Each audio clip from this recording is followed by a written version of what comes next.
Hi, this is Ken and Michelle Bass. And you're listening to the Resilient Parenting Podcast.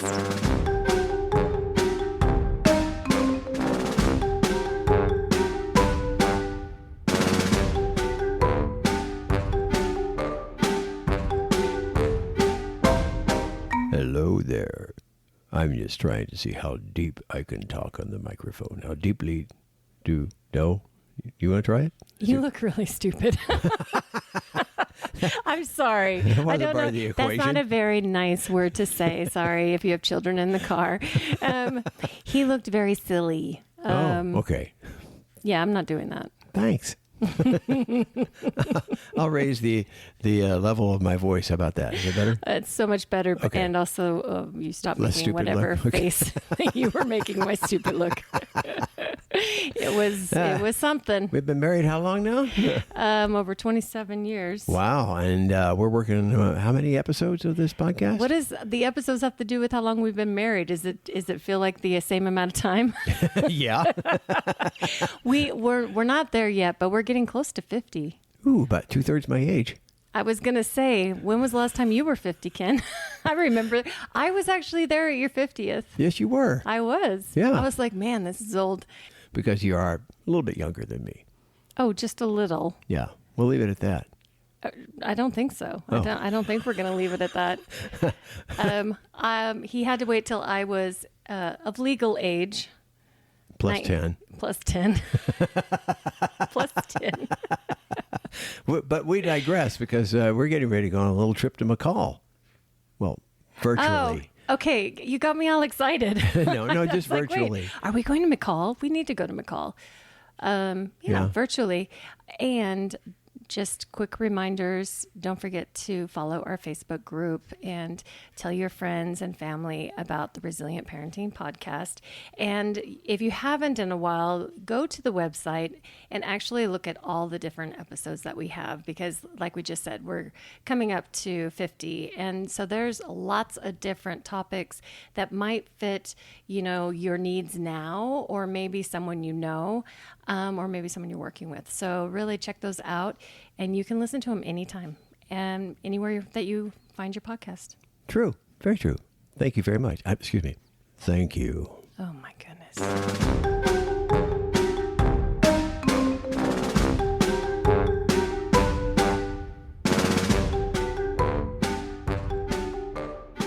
Well, today we're traveling to McCall to talk with Trace McKellips, who's the Early Childhood Program Expansion Manager, or we would like to also say the leader of the West Central Mountains Early Learning Collaborative. Is that a good job title for you there? I think that's great, Ken. Okay. And we're done. Yeah. Mic dropped. Wow, that was the shortest episode we've ever done. So, kidding aside, good morning, good afternoon. How are you? And how is beautiful McCall? I'm doing well. We have some cooler weather here in McCall, so I think everyone's happy. It's been abnormally warm here as well as the rest of the state, so it feels good. I've got a cardigan on to embrace this cool mountain weather this morning. Nice. Well, we are talking with you today. You're part of the West Central Mountains Early Learning Collaborative, and I did a little sneak peek at your bio, and I did write this down: raising awareness and building partnerships to help improve the lives of educators and working families in the West Central Mountains. So can you tell our listeners all about what you do? Sure. Are you okay if I start from the beginning? It's a very good place to start. Yeah. Okay. I moved to McCall right before the pandemic began with my wife and young son. And I was planning to continue my work as a biologist with the Forest Service. And when the pandemic began, I decided that I would stay home with my son, both because I think that's what we wanted to do as a family, but also there was a notable lack of childcare in our region.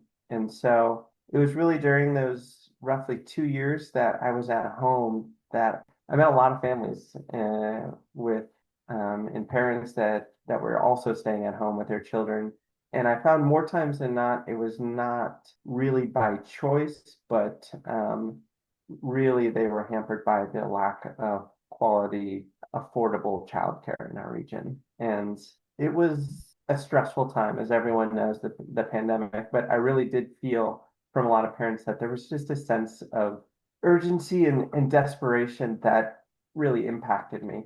And when I did start working with the Forest Service, I volunteered to serve on the board of the Forest Service Childcare Center Creative Cubs. And that's when I started thinking about how does one operate a childcare center? And when I was looking at the numbers, and I'm not a mathematician, but it was very clear that the economic model doesn't really pan out when you think about a childcare center first wanting to pay their employees a living wage, and second, a childcare center wanting to provide affordable childcare for families receiving care. And if you don't have an outside subsidy, those two goals really clash with each other. And so I went to the library and I was like, is anyone working on childcare? And it turns out there was. The West Central Mountains Early Learning Collaborative had recently formed, and they were working to expand access to childcare, and had some data about the local need and how local needs weren't being met. It was during the pandemic, it was well under 50% of families were receiving the childcare that they were looking for. And so I really just started volunteering my time with the Early Learning Collaborative and attending meetings. And then lo and behold, the program manager stepped down because she herself didn't have childcare and didn't feel like she could do the job she needed to do. And so I just realized that I was getting a lot more fulfillment and felt urgency around this. And so decided to pivot. And here I am going on my third year, still doing the same work. While we do have some successes, there's still a lot of work to be done. So can you tell us a little bit about the barriers that you're facing in childcare? I hear about the financial piece of what it takes to run a childcare facility, and then thinking about, even someone who's working in that field couldn't afford to have their child in, or either that, or if there wasn't anything available. So can you tell us a little bit about what the barriers are, what you're facing? Well, when you talk to childcare centers, everyone's looking for employees, and this issue more than any other is the barrier that affects access to quality childcare. Is there's not enough workers to support childcare centers, and there's a couple reasons why this is. First and foremost is how we value our early education workforce statewide. $13 an hour is the going rate to pay for our childcare workers. Regionally, it's a little more, but that for the important job that these childcare workers do, it just does not keep people in the workforce. And so we see a third of the early education workforce leaving the industry every year. And so that is a cycle that continues. And I think until we really step up and increased our investment in early childhood education, we will see that barrier continuing to hamper efforts to improve access. As far as the child care centers themselves, are there actual physical centers like right in McCall, or where are they in the West Central Mountains? Yeah, the West Central Mountains, we have Cascade, Donnelly, McCall, and New Meadows. And McCall is the biggest community, and we do have the most options here. Donnelly has a Head Start program that services all of Valley County. There's a couple in-home centers in Cascade, and New Meadows is currently through a child care expansion grant building their first full-time child care center. Another barrier I did want to touch on was just the physical space. As we're facing a housing shortage, just physical space and rent is also a barrier for childcare centers to operate. And so when we see, for example, the Donnelly Head Start, the city of Donnelly leases that building to Head Start for $1 a year. And so that's one way that local communities can really support early education, is finding a physical space, because the landlord-tenant relationship for childcare centers is inherently unstable.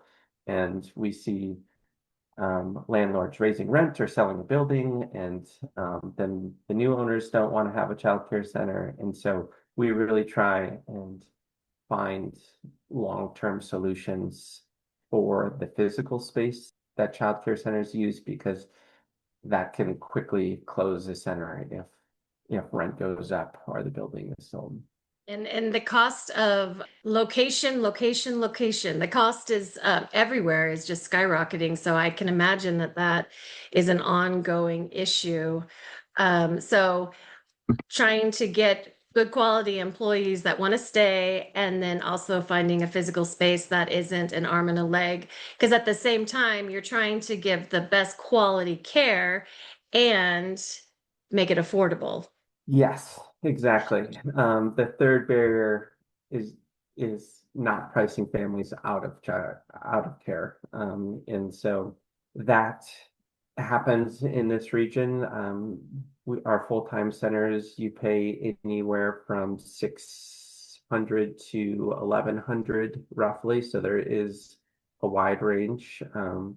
Even that $600 per month does price a lot of people, especially imagine you have two kids that are needing childcare. That's over $1,000 a month. That's more than some people's rent or mortgage payments. And so when that childcare number is more than or approaching the same amount you're paying for housing, that's a problem. I didn't realize it was so expensive. That is extremely expensive. And I know. So just full disclosure, before my other career, before I became a social worker, I did work in daycares. I was a teacher. I always got the terrific twos. I loved it. Absolutely loved it. And I also loved working in the daycare because my baby could also go to the school, so that there was the helped with that expense. By the way, she is now 28, so it was a while ago. That's amazing. I didn't know you. Well, thank you for your service in childcare. I think it's one job that is very difficult, and not a lot of people say thank you for the Oh. work that is done. Our youngest son has 2 weeks left of being 2 years old. And twos are kind of my favorite too. We have two kids, but the 2-year-old year was special. And that blossoming of personalities and humor Mhm. and all of that. It's just been a lot of fun. Is there much difference between the term child care center and daycare center? As Michelle just brought that up. Yeah, that's a great question, and it is something that we chat about. I think I use child care center because I think that's a little more encompassing of early education, whereas daycare I think has the connotation of being more supervision and not education. So I use childcare as an all-encompassing term of preschool and early care. I worked in a child care facility, Kim, but it was many, many moons ago. So loved it too. Absolutely loved it. Well, one thing that I'd love to chat about is some of the success stories. And I did mention one example of the city of Donnelly taking action, but we do really have a lot of examples of our local communities addressing these barriers to childcare. And so I would like to highlight some of the other great examples in our region. Um, Absolutely. are you guys skiers or snowboarders or do any winter recreation? Not anymore. I occasionally make a snowman. Well, with that segue, Tamarack and Brundage Resorts both are now offering employee-sponsored childcare, which means if you work as an employee there, you do not pay for childcare. And that is something that is of tremendous benefit and helps bring in employees and families that want to stay, and really just is addressing the lack of childcare in a way that few other businesses have done before. And I think it's a model that works for larger employers, such as resorts, or you see it in healthcare as well, having employee-sponsored childcare. But it is really great, and these are both new models in the last couple of years where both resorts are now offering employee-sponsored childcare. And so you see thousands of dollars of being saved by employers being able to work there and not pay for childcare. So kudos to both of our local ski hills. It's an immense undertaking and an investment, but when you're playing the long game, like both of these places are, I think they'll see the benefit of employee retention and having more dependable employees that don't have to call in sick because they're have kids at home. I call it the juggle when families are, have maybe a little childcare but not enough childcare. Having and talking to people that work there, it's like, yeah, I can have lunch and go say hi to my kid and go for a walk, and I think it's really a great policy that supports families, and that's what we want to see more of. That's absolutely amazing, because I know, and I'm sure you can relate to this as well, that struggle of needing to work, wanting to also be an active parent. So being able to have it where you don't have to necessarily choose, you can still work, your kids are being taken care of, and then like you said, you can even go and say hi during lunch and still have that connection. That's a beautiful thing. It is. I think families just want choices, and a lot of communities in Idaho have a severe lack of choices for parents.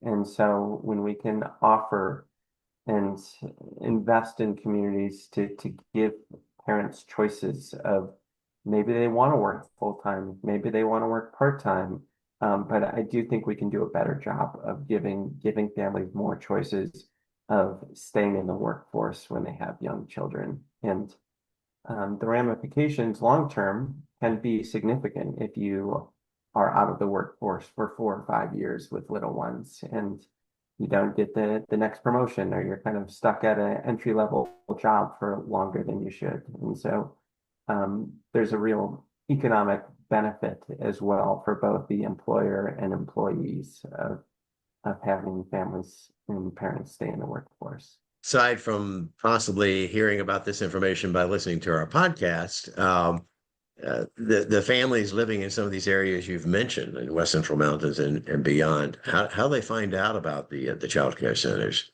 It's largely through word of mouth. It's amazing. We do have, the fiscal sponsor of my agent is the West Central Mountains Economic Development Council. And we have tried to stay updated with the child care centers, the rates, and so on.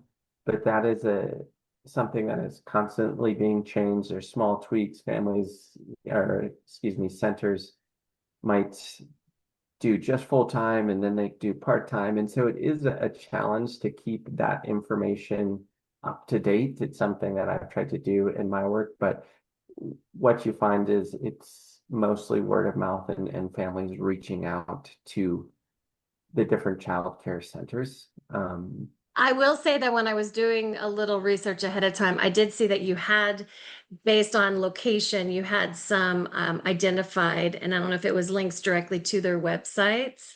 So it had McCall and I think Cascade, Donnelly, and New Meadows. Yeah. Yeah.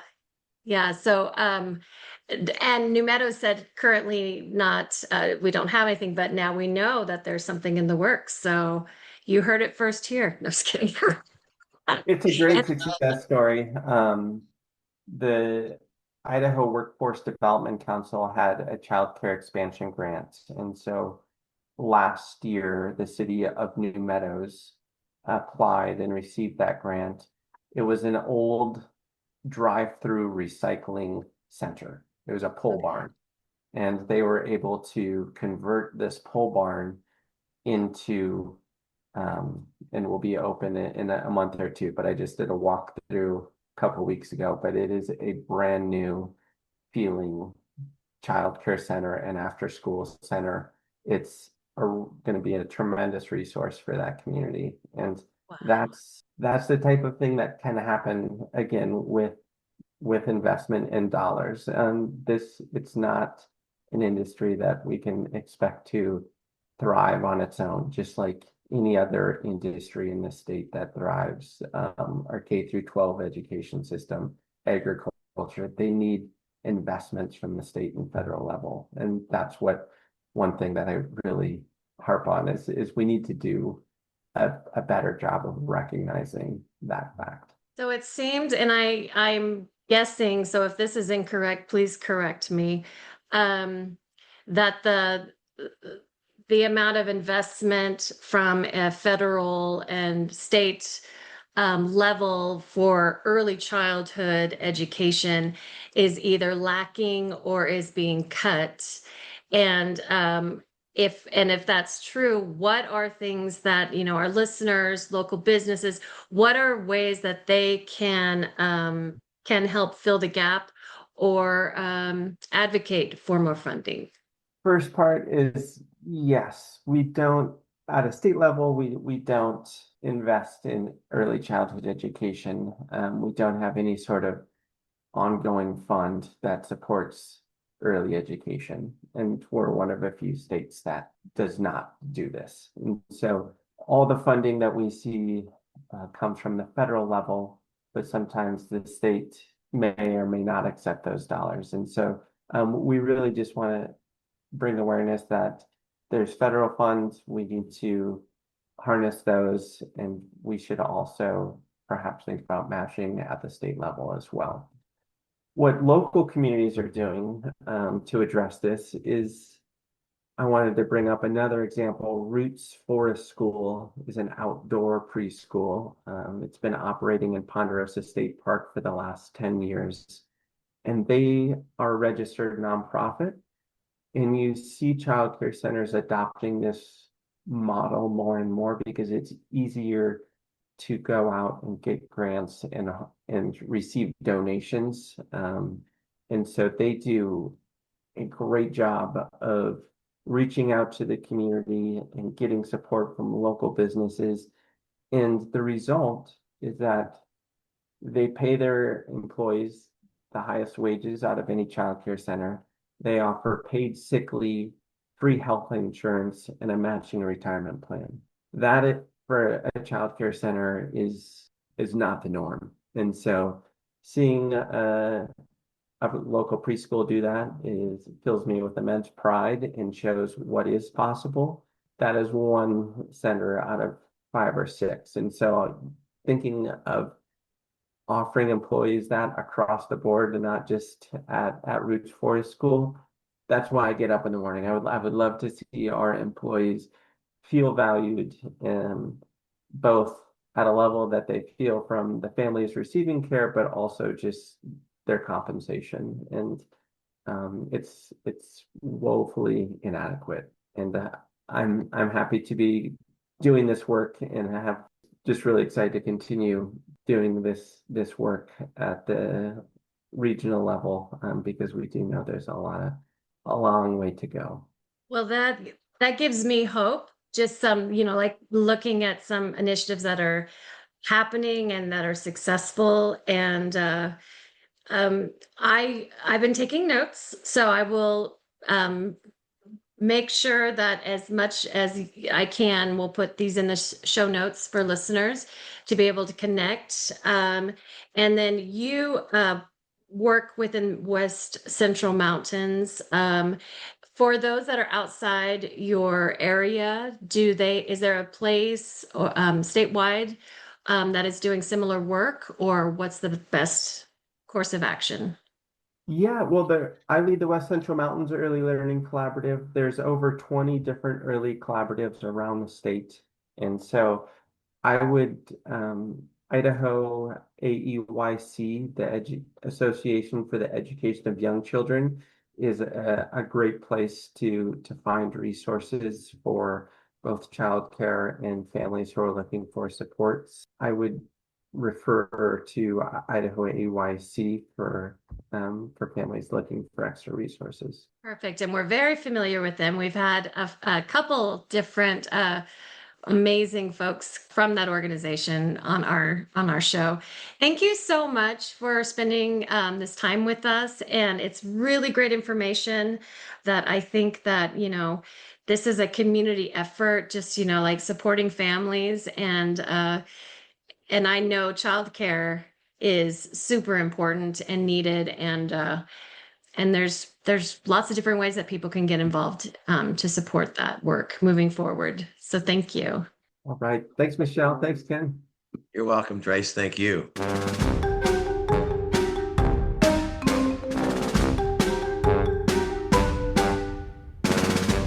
This podcast is brought to you by the Idaho Children's Trust Fund.